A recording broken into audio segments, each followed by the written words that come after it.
ja ešte doplním, pani doktorku, v zásade nie to tak čudne, ale rýchlosť mutácie vírusov na planéte je závislá priamo od slnečných škvrn.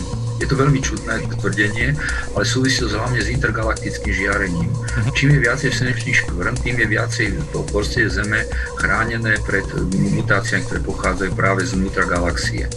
A keď je tých slnečných škvrn málo, tak v podstate to pole okolo Zeme je veľmi slabé a v zásade tam tá rýchlosť mutačná sa veľmi jednoznačne zvyšuje.